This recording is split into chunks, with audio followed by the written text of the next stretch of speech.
Hello and welcome to another edition of Sports Talk Philadelphia here on LaSalle TV. I'm your host Josh Abrams, and on today's show we are going to talk about the Sixers as they move onward into the second round as they await the Celtics and the Bucks.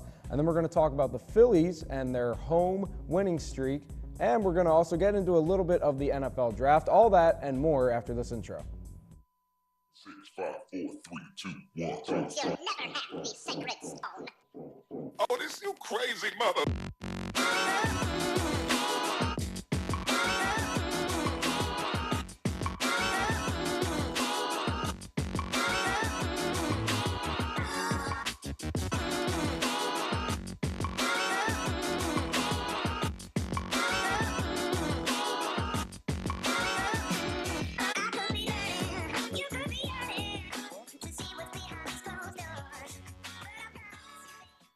And welcome back from the introduction, and as usual I have a great panel on hand with me today to discuss the red-hot Philadelphia 76ers. Kevin Cook is to my left, and Steve joins us here on Sports Talk Philadelphia.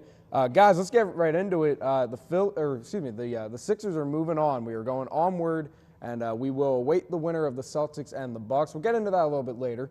But here's the recap of the series here. We took Game 1 by not really by surprise, pulled away at the end there.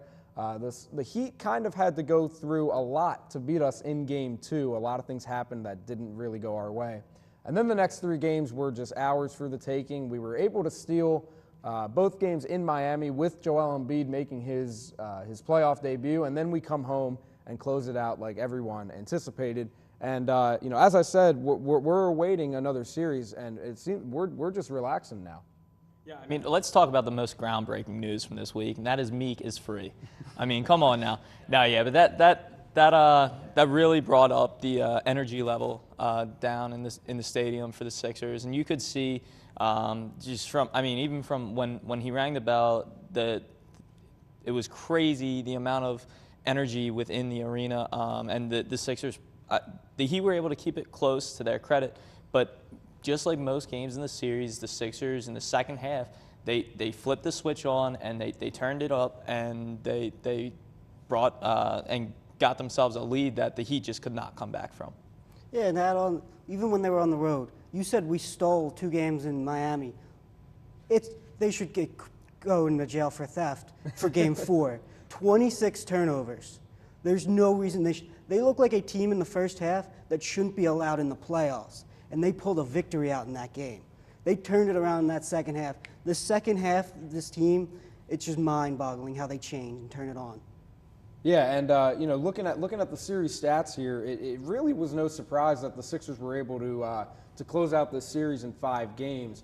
If you guys watched the series and watched every game, I hate to sound biased because we're all from Philly here, but the Heat are just a dirty team, guys. I mean, their only way to hang in with us was to take out Ben Simmons, to go after Joel Embiid, get into JJ Redick's head, which really is never going to happen considering he's a veteran. But we just outplayed them, out-rebounded them, Outclassed them. Yeah, that's another great way to put it. And we really put them away. And it's very satisfying. Knowing that having this young of a team, we were able to fight through the unnecessary adversity that was the dirty play of the Heat. Yeah, I mean, you saw it with a number of different players on their team, whether it was Dragic slapping Simmons or even, I think, Josh Johnson. Josh Richardson, yeah. Well, Richardson too, but James Johnson, I'm sorry, yeah. James Johnson basically tackling Bellinelli on the sideline, which I'm not going to lie, I thought that the fans in the front row were going to have his back for him. But Richardson undercutting Ben Simmons, it was a lot of dirty plays, and that's just them trying to get in their heads. But credit to Joel Embiid, Ben Simmons, and the rest of the Sixers team. They did not let that affect the way that they played and handled the game. Even when you saw Simmons got slapped or undercut, he just ran away from the situation. Players came in, but that was just kind of to make sure everything was going to just end at that point. And, again, that's credit to the coaching staff and to the players for understanding the situation. Yeah, and to go with that, you said players coming in for, even they had the 5 starters, but, we had the best bench plus minus. Yeah. We had a 4.3 plus minus, and that's the highest in the playoffs. Second is the Wizards with 2.1. We doubled that. Our bench was both Bellinelli and Ilyasova. We had Amir Johnson come up. He started the first game, but he came out even with the rest of the series. When we came out with the bench players, they kept it up, and that's what kept us going in the second half. Yeah, and Steve, you brought up Bellinelli. He was actually the best out of all the players. He had our best plus minus in the series, which kind of caught my eye a little bit. I was a little surprised, but I mean, in games 1 and 2, he was on fire from 3, and so it doesn't surprise me too much if that were the case.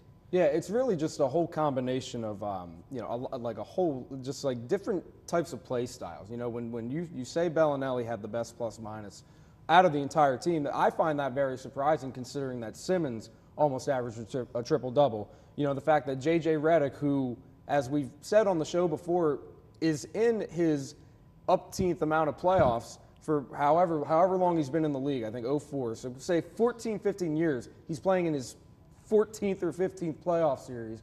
Definitely having him on the team helped us out a lot. And, going back to Bellinelli and Ilyasova, having that veteran presence off the bench had to have kind of made the difference in this series. Oh, yeah, it definitely has. I mean, we've been unreal since we've had both of them on the team, let alone just, I think we got Bellinelli first.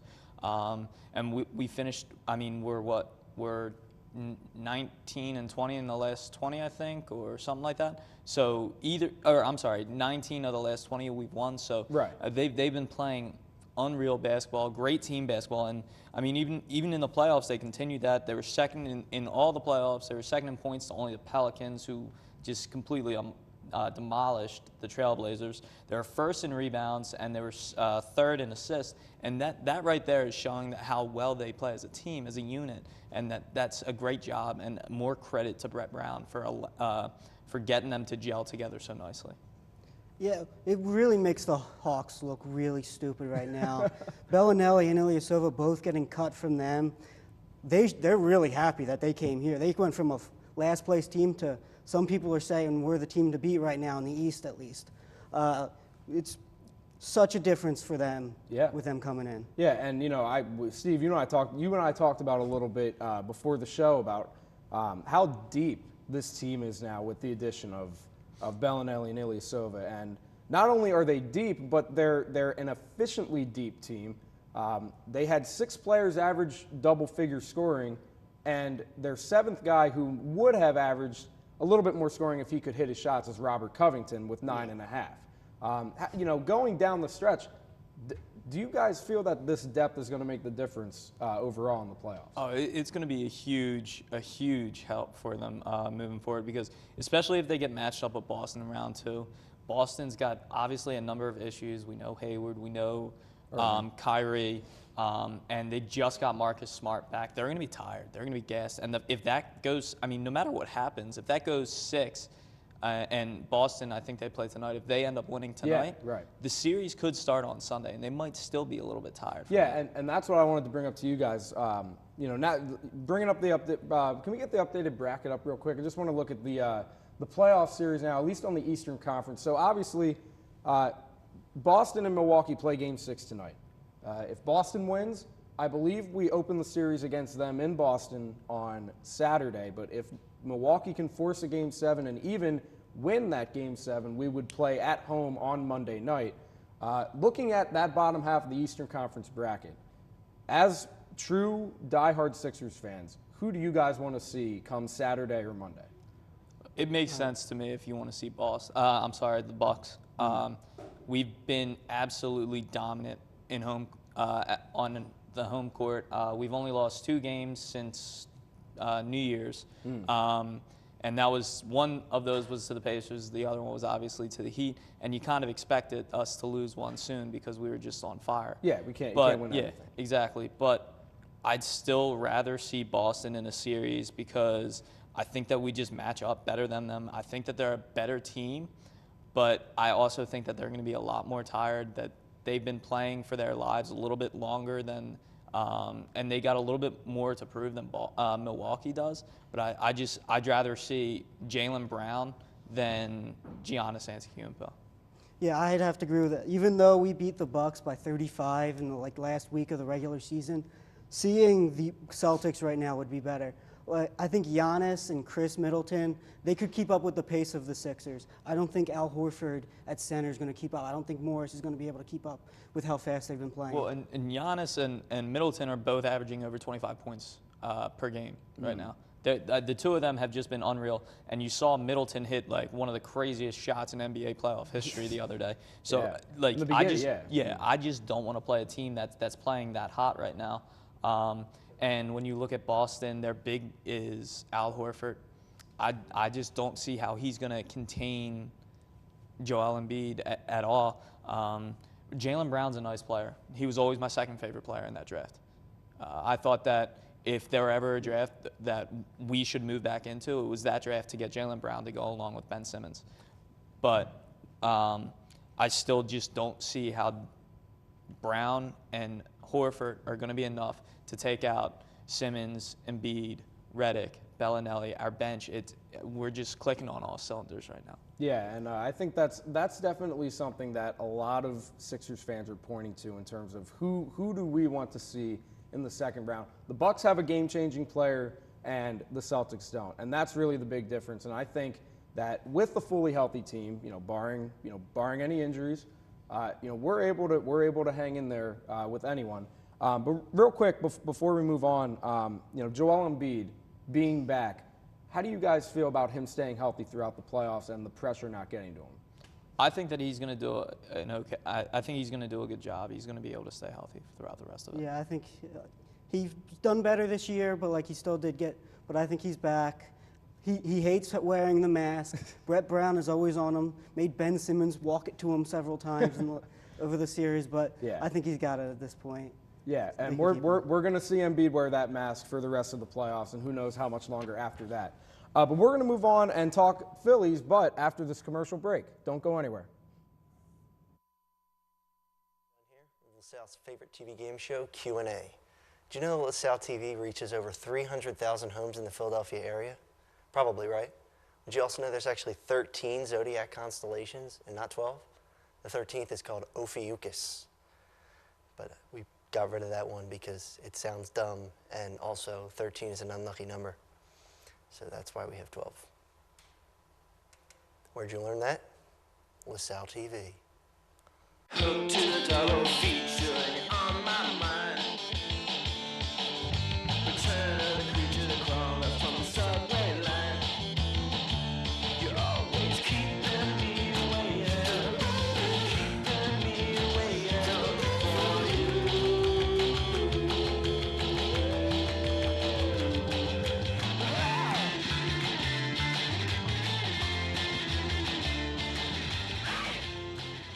All right, and welcome back from the commercial break. Steve had to go for a little bit, but for his replacement, we have Elvis Chalakis all the way down there to talk about the Philadelphia Phillies. We're going to move over from the Wells Fargo Center to Citizens Bank Park and talk about the Phillies and their hot streak at home.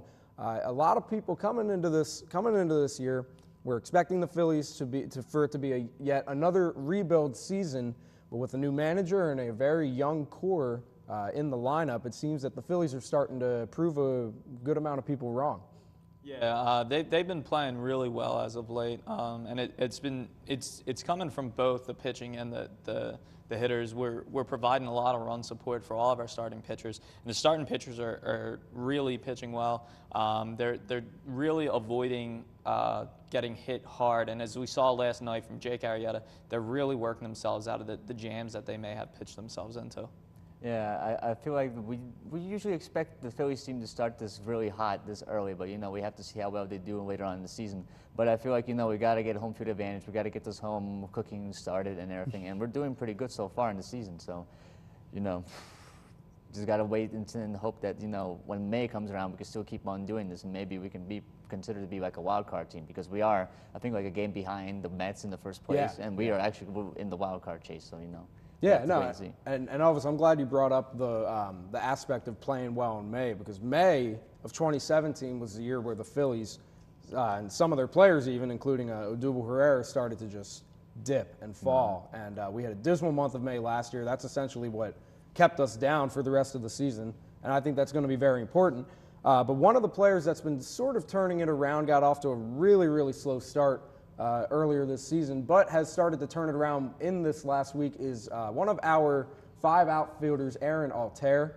In the last 7 games, you can see the stats there. He's batting over .330, leading the team in RBIs with 8, and those numbers are starting to jump up, and including a go-ahead home run last night against the NL leading Diamondbacks, who the Phillies are currently closing out their series against right now. But talk about Aaron Altair.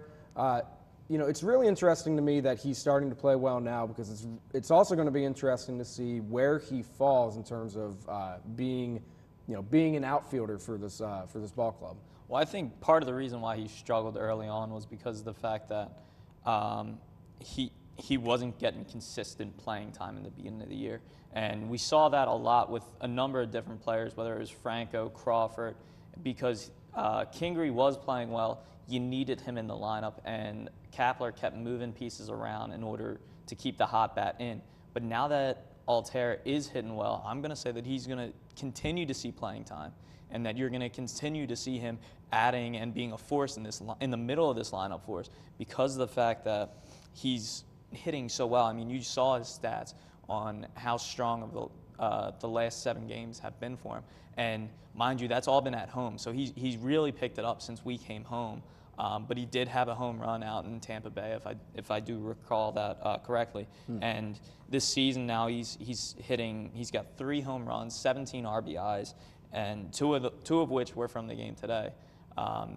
So he's really turned it on since he's come home. I feel like it's getting more comfortable, especially when we have this like outfielder like Circus Soleil thing going on or something like that. But yeah, definitely, like Kevin said, he needed some consistent playing time and needed more at bats, and especially how his confidence now is going up, because we had that one game where he didn't even start and he got 3 hits, including the game-winning hit against, I think I forget who we played, but he came up from the bench and he had 3 at bats, got on base 3 times, and then that definitely boosted up his confidence, especially last night when he hit that game-leading 3-run home run against the Diamondbacks and Greinke as well. But I feel like, yeah, there's going to be a lot of if he stays hot, you know, keep like in baseball, you got to keep the hot bat in the lineup, and you got to propel the team to victory with that. But you know, it's going to be interesting to see what Kapler does with this lineup, because, you know, we got all these outfielders that need to be played, but, you know. Yeah, no, and with that though, the amount of outfielders that we have, we got 4 on the lineup, and obviously Kingery can go out there too. Right. As you can see there now, you got all those players, and some of them are really playing well, especially Odubel, who is hitting like 341 right now. And that leads the team. Hoskins right behind him with like 329 average. And obviously, you're not taking him out of the lineup too often. No. But that last spot between Nick Williams, Aaron Altair, and Scott Kingery is going to go to the guy that's hitting the best. And the fact that there's so much competition and that most of those guys can play anywhere in that outfield, that's going to keep the guy who is hitting the best, that's going to keep a flame under him. So the second he doesn't, or is starting to slump a little bit, they're out of the lineup, and now all of a sudden they just lost the starting job. There's going to be a lot of competition, but there's also going to be a lot of flexibility, because, like you said, they can play in any position now in the outfield. Whether it's right field, left field, center field, all those guys, maybe with exception to Hoskins, can play there. Yeah, and you know, baseball is such an interesting sport because it's really all about mojo, and how you're playing recently really like sets the tone for how you're going to play today or the next day or whatever the case may be. But I'm glad you guys brought up the whole outfield carousel concept, because Kingery is in that mix. But I think a lot of people are looking at Kingery, especially in the future years, because we did sign him to that big contract.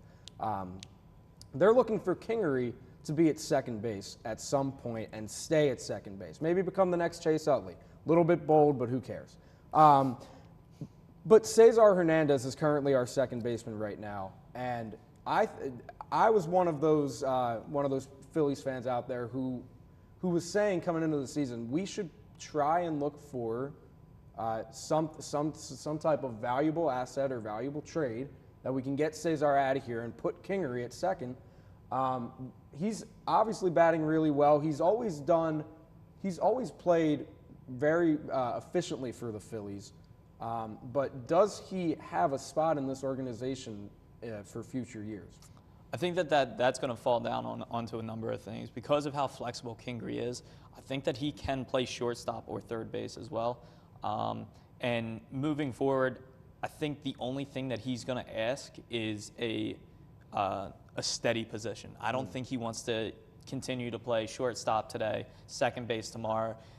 Right field. In 2 days, he's going to be playing out in the outfield. I don't think he wants to continue that. So I think what it's going to end up falling down to is it's going to be basically whoever is playing the best out of Franco, Crawford, and Hernandez. They're going to stay there, and whichever player is playing the worst is the player that's going to basically lose the starting job to Scott Kingery, because he has shown that he is a very reliable hitter and a good fielder, and he's a spark plug for this team. As for Cesar Hernandez, he's been the catalyst for this team. He gets on base a lot. You saw his average. He's hitting over 300, and he did that for us last year. And there you go again. And he's leading the team in stolen bases. He does a terrific job. 18 walks.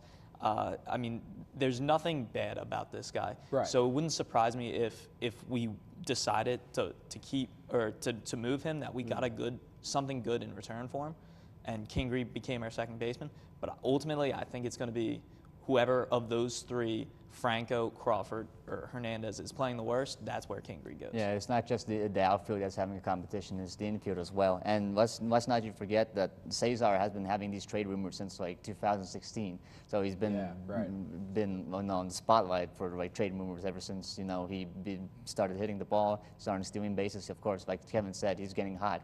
But obviously, you have to see how well he does. Maybe if we're lucky, maybe we can get something at the trade deadline for him, because he's obviously a great utility player for any team that needs, you know, for a speedy player for a playoff push. Right. And what's most interesting about this too now is the fact that since we're playing so well, we're not really necessarily in a position to sell. But there might be another playoff team that has an excess of pitching and needs a second baseman, or, you know, like I was saying, a third baseman if it were Franco to be the one that gets moved. Right. These players, Franco and Crawford, need to step their play up a little bit if we're going to get a pitcher worth it coming back to us. I think Hernandez could get us a decent, maybe 3 or 4 starter for us, but there's no need to make any trades right now because of how well everybody's playing, maybe with exception for in the bullpen. Right, and I'm glad you brought up the pitching. You alluded to Jake Arrieta earlier being able to get out of jams. You know, unfortunately, we can't give you any live updates right now. But coming into the show, the Phillies were losing 8-2 to the Diamondbacks, and I'm pretty sure all 8 of those runs were were given up by Ben Lively. And him and Vince Velasquez, as you see on the screen here, have been the downfall, the plague of our pitching staff. Pavetta's been pitching really well, which I think is a surprise, and everyone was expecting Arrieta and Aaron Nola to pitch Cy Young type baseball, but these two guys in our rotation is just simply hurting us. They're just not playing as well as the other guys are. I mean, they're not as talented pitchers. I mean, if you look at the stats, hard contact percentage, Ben Lively is 17th in the league. Nick Pavetta is 16th. Aaron Nola is 14th, and Arrieta is 2nd. And the difference between Ben Lively and Aaron Nola is only just over a point. So it's really, he's not pitching, he's not getting hit hard when he is getting hit. But it's just the timeliness and the other things that factor into it. It's just tough to say. I think that it's going to start to click for them moving forward, but I think that there's a little bit more time, a little bit more development needs to be made between Velasquez and Lively right now. Yeah, there definitely needs to be a lot more development, and of course, like, they just haven't been consistent with their pitching at all. And it just seems like, you know, they just need to get out of their head, especially Velasquez, because he has, like, he's been pitching pretty good lately, but like before, you've seen him get like 80 pitches at like 4 innings, and he needs to like calm down and get out of his head and everything like that. But I feel like that's, I don't know, like Kevin said, we might have to see how well they progress, and if not, then we call somebody up from AAA, like F1, because, you know, he's been pretty decent so far. Right. So nevertheless, the Phillies are off to a good start. They're hanging in there with some of the great teams, but it's just going to, like we said, it all comes down to that month of May in terms of determining the season. So instead of moving on to Fast Five here, we are going to move on to a segment for the NFL draft, and I'm just going to go right into it. So today's the big day, guys, where a lot of these youngsters in these big colleges or small colleges, whatever have you, this is the day where they get paid, where their lives change forever. And the Eagles, coming off of a huge Super Bowl win, are definitely looking for a draft pick to not necessarily revamp their team, but they want to build that roster and get it as deep as possible. And I want to talk about some picks here. So I guess I'll start off with our situation. So the Eagles, obviously winning the Super Bowl, they have the number 32 overall pick, which, as we all know, is the last pick of the first round. There are possible scenarios where we could trade with certain teams. The one that I'm looking at is the Indianapolis Colts. They have 5 picks in the first 3 rounds, and they have 3 second-rounders, which includes the 36th and the 37th overall pick, which really wouldn't be too much of a drop-off for the Eagles. Now, in terms of the picks themselves, if we were to stay at 32, some possible options if they're still on the board. Connor Williams is a 6'6" offensive lineman from Texas. You can see his stats there. He's missed a couple games, so he may be a little bit rusty, but I think he would be a good backup to our guards with Brandon Brooks and Stefan Wisniewski. Do we want to draft a backup offensive lineman? Maybe, maybe not. That's why it's so interesting with all the options. Another pick is Mike Gesicki, a tight end from Penn State. 6'5", had 563 yards and 9 touchdowns, and never had a 100-yard game, which is interesting, maybe a little bit irrelevant, but again, these guys are young. We got to see how they're going to develop. And the last pick that I'm looking for is Leighton Vander Esch, a linebacker from Boise State. His draft grade is a 6.25, which would rate him as an instant NFL starter. 141 total tackles, 8.5 tackles for loss. The linebacker, tight end, and offensive line position are the 3 major positions that the Eagles are going to want to address in terms of rebuilding this team.